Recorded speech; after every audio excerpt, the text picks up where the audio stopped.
KMES English Medium Junior College welcomes its students for online lecture of philosophy for Standard 12.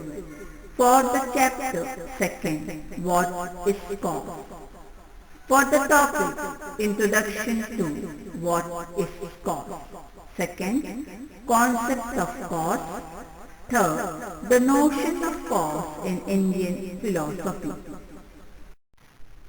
Students, in today's lecture, we are going to start with the second chapter of philosophy. What is cause? This chapter consists of following topics: Introduction to what is cause, Concept of cause, the notion of cause in Indian philosophy, the notion of cause in Western philosophy, and the scientific perspective. But in this lecture, we are going to study about the three topics: Introduction, Concept of cause, and notion of cause in Indian philosophy. Let's look at each of these topics in detail. Introduction to what is cause.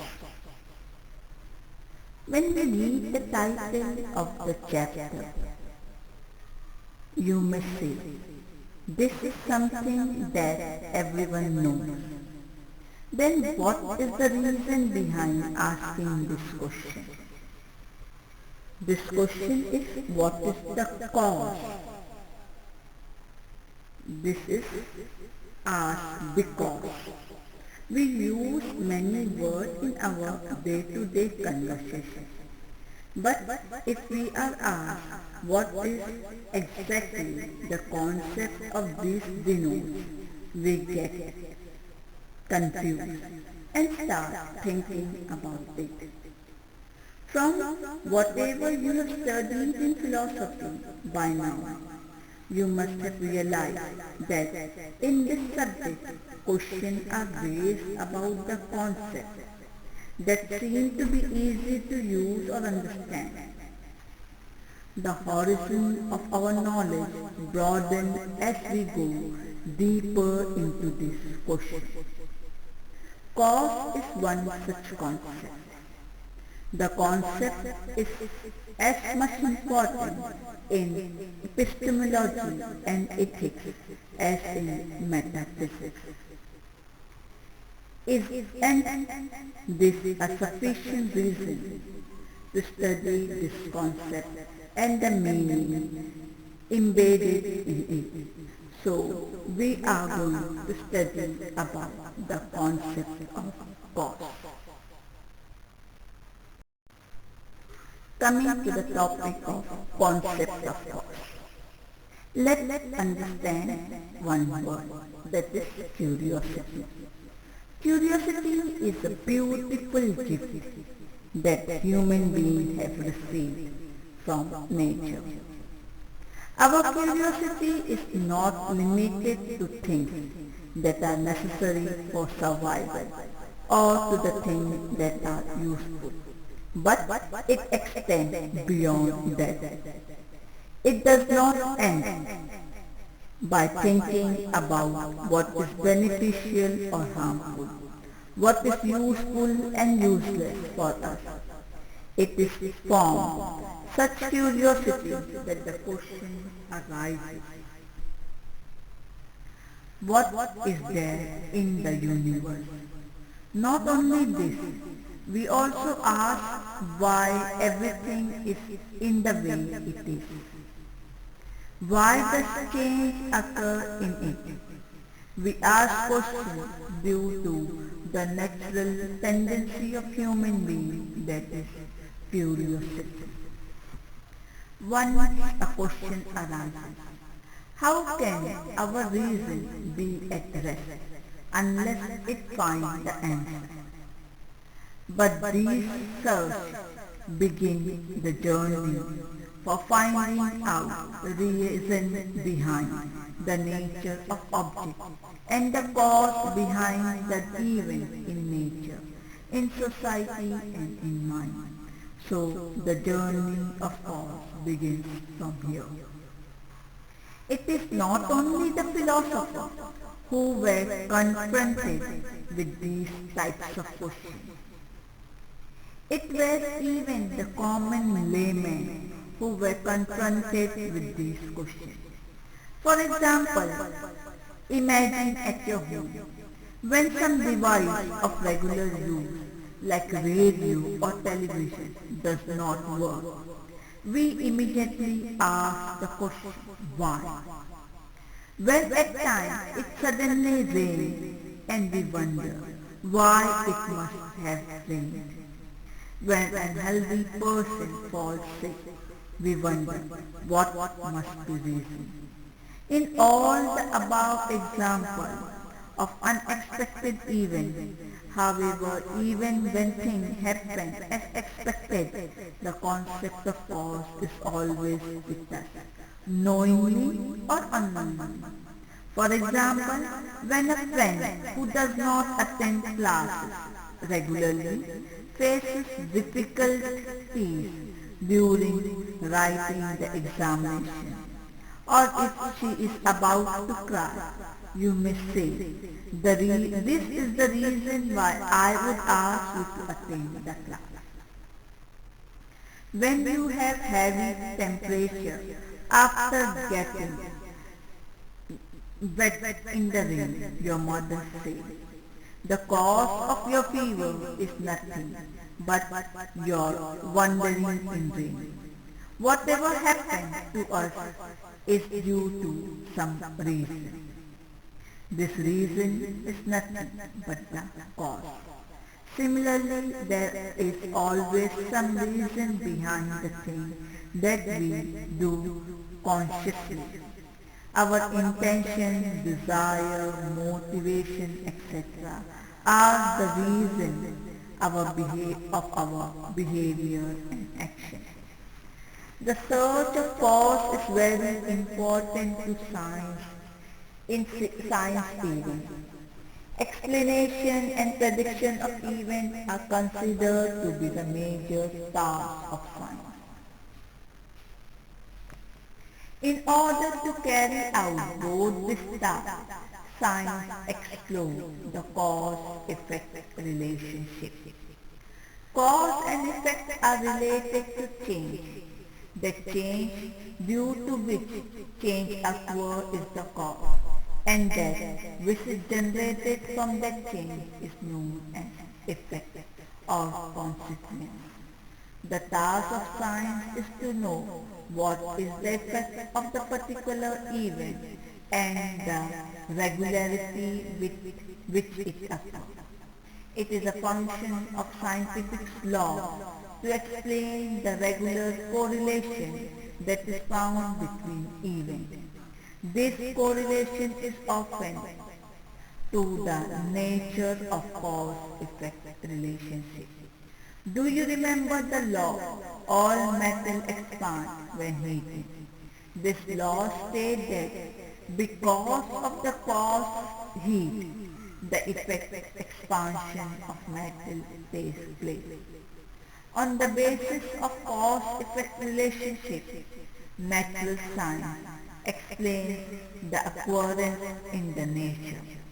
Similarly, the social science explains social events on the basis of cause-effect relationship of social behavior. The same law that is used to give explanation is used for making predictions. For example, the same law that explains the expansion of mercury in the thermometer also predicts that the person has fever, the level of mercury will rise up. Since science, religion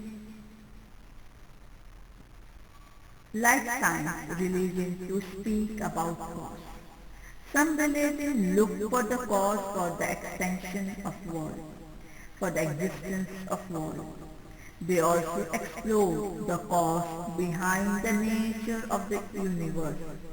Some religions also provide causal explanation of incidents of human life that are not easily explainable. Concepts like marriage, demerit, karma and its consequence are its indicator. The belief that good deeds lead to heaven, whereas bad deeds will lead to hell, is based on the belief that the relationship between the action and its fruits is the consequence of, is a cause one. In short, the notion of causation has prevailed in many areas of our life and knowledge. It is not surprising that it is important in philosophy. It should be noted that philosophy is interested in understanding the concept of cause and the principle associated with it. It is not the function of philosophy to discover the causes underlying existence. All such attempts made by philosophy in ancient periods were theoretical in nature. The major questions philosophers studied were as follows. What is the exact nature of cause-effect relationship?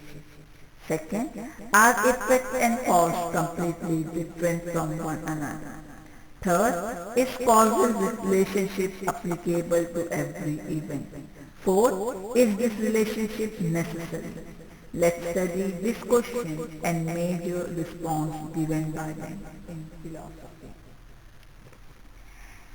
While studying this question, we must keep in mind the period in which these various responses were given. Why so? It is because the questions which were asked in the most initial period of physiological concepts and the answer they receive are as if they were the foundation of towers of knowledge on the top of which we stand today. We have ascended to a place where we have reached today by gradually following the consequence of question and answer, giving rise to the turn to newer question and answer. So let's study the notion of cause in Indian philosophy.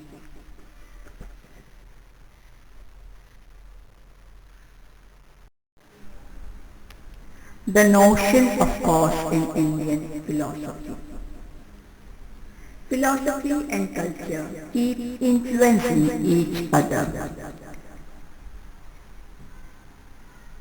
From this point of view, we can see that the culture background help us to understand how philosophy has developed in a particular or in an Indian culture. One of the key features of Indian philosophy is that Indian philosophy is related to the issues we face in our actual life. The study of Indian philosophy satisfies intellectual investigation. It also teaches how to live. This does not mean that it provides a ready-made solution to the particular problem or arise in our day-to-day life. But it develops a broad perspective toward life. This life perspective is primarily concerned with the goal of human life. The concept of Purushastra of Indian tradition talk about the goal of human life.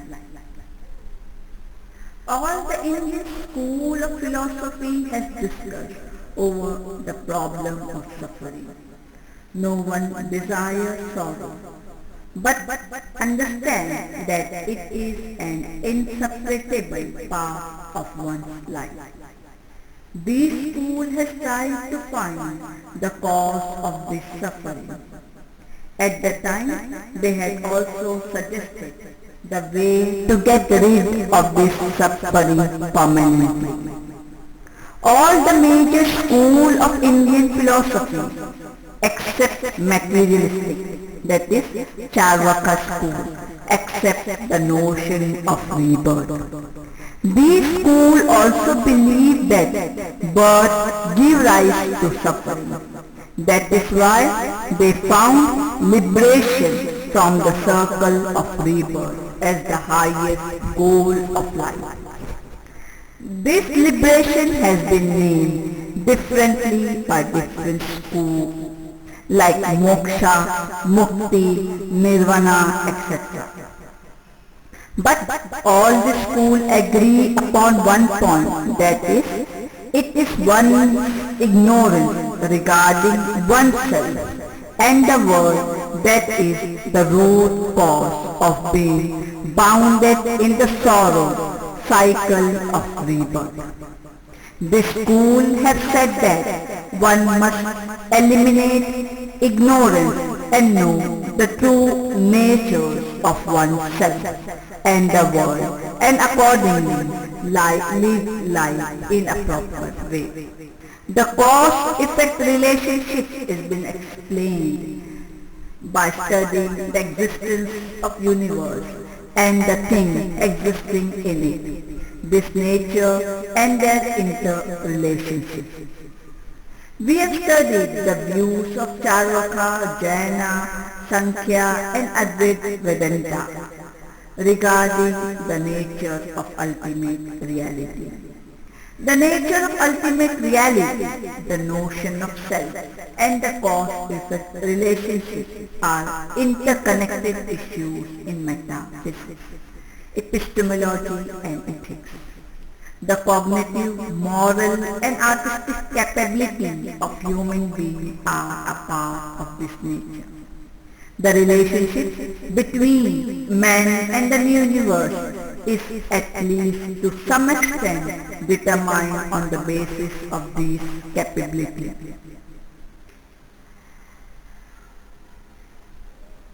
Coming to Indian tradition, material cause and efficient cause are considered to be the two main types of causes. The concept of causes is related to change. That in which change occurs is known as material cause. The effect or the consequence emerge from the material cause. This creation requires motion. That which causes this momentum is known as efficient cause. Wood is the material cause of a kiln, bed, and the craftsman who shaped the wood into a bed is the efficient cause. That which produced the effect from the material cause is the efficient cause. It is generally believed that both these types are required for the occurrence of the effect, that is the consequence. However, Indian school of philosophy regarding what is there related to role and to what extent in the production of the effect differ. These differences are in relation to two questions. One, does the effect exist in the material cause in some or other form prior to the process of change? Second, is the effect dependent on two distinct forms of notion? So these are the two questions that is being asked by the Indian school of philosophy.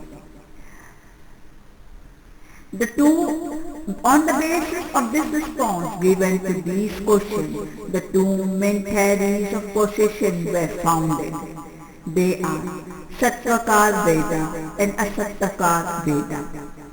Sankhya Darshana has accepted Satyakar Veda, whereas Asatyakar Veda is being educated by Nyaya Darshana. Let's study each of these concepts, Satyakar Veda and Asatyakar Veda, in detail.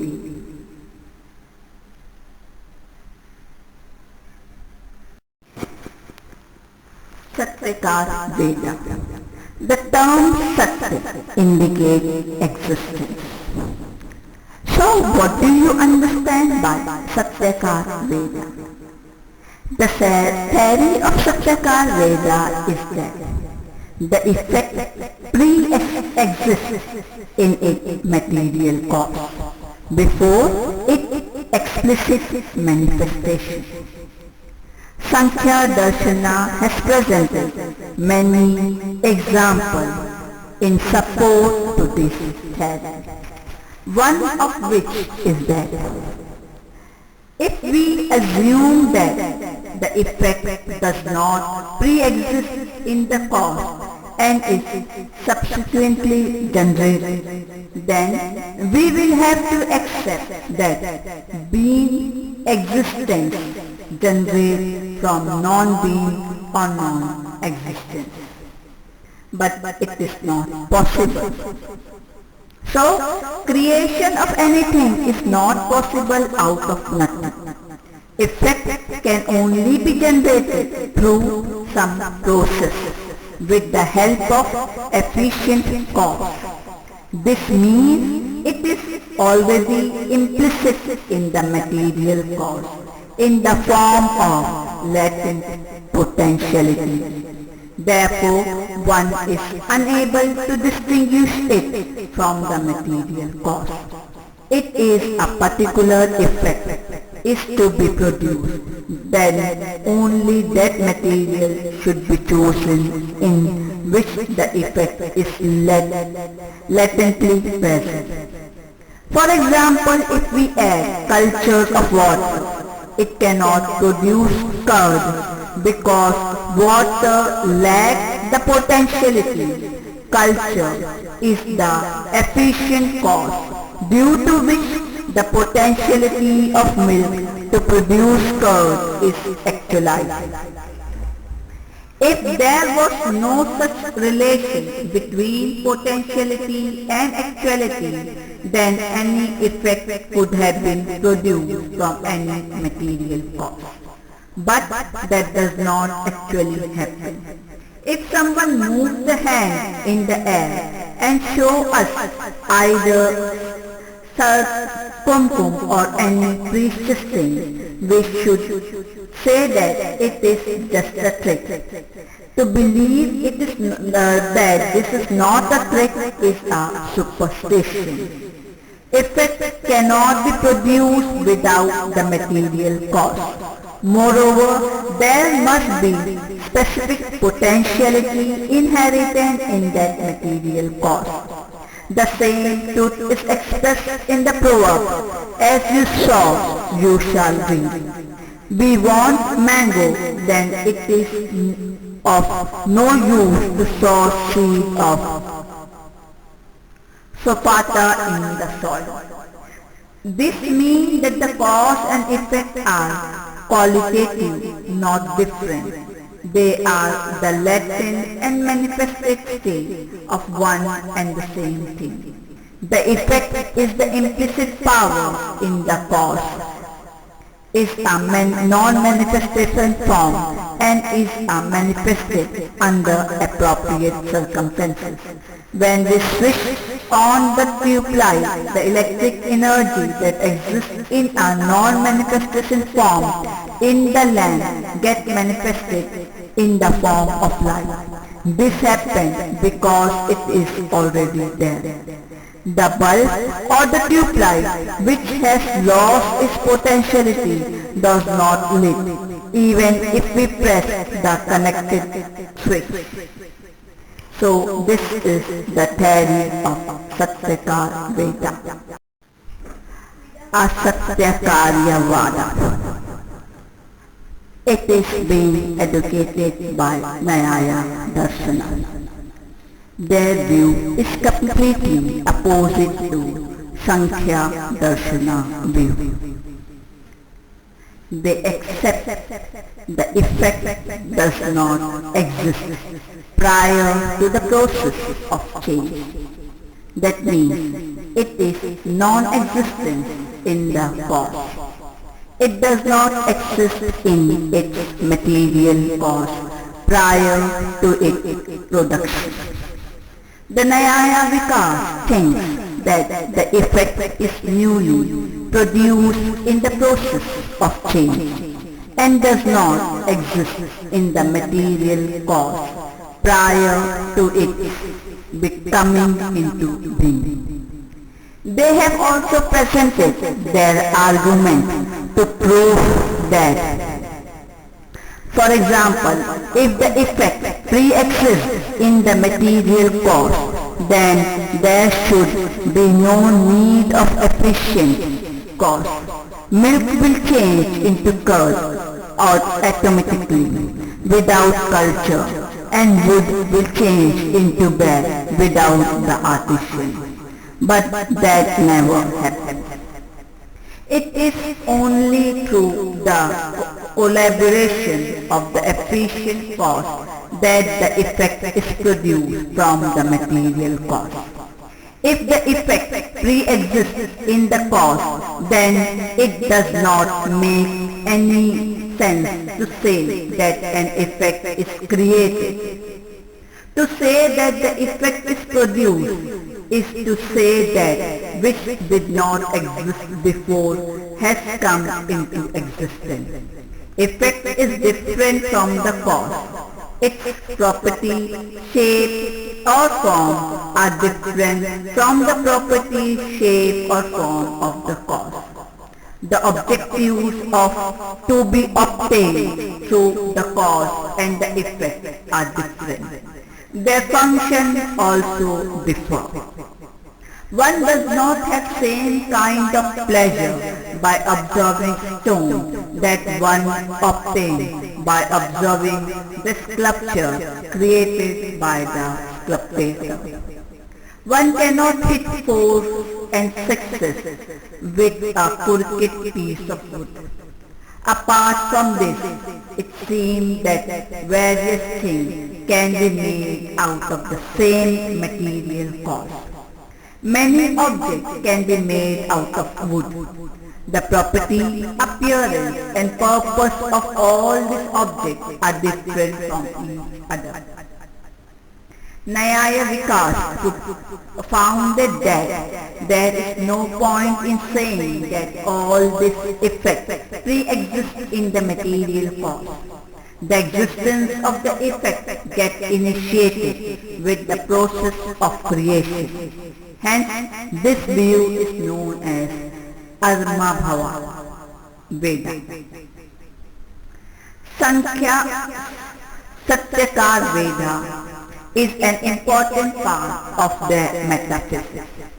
All the things that exist in the world are made of material substance, that is Prakriti. Because the quality of Sattva, Rajas and Tamas are the constituents of Prakriti, we find a combination of all these three in various proportions in all the things. Not in a pail unless in the well. According to this proverb, if any quality were not present in the Prakriti itself, then they would have existed in the object created from Prakriti. Sankhya believes that Prakriti is the first cause of the world. Prakriti is the material cause of the world, and the Purusha, which triggers its creation, is the efficient cause. According to the Nyaya metaphysics, most of the objects in the world is divisible. They can be divided into parts. These objects are effects, and they originate from some cause. They are formed from the items of material substance. However, material substance are not sufficient for the creation of these objects. God, who knows their nature completely, creates this object and the order in the universe. To put it into the Asatyakar Veda terminology, the atoms of earth, water, fire and air are the material cause, and God is the efficient cause of the world. It is not possible to create the world merely from the item without the intelligence of God.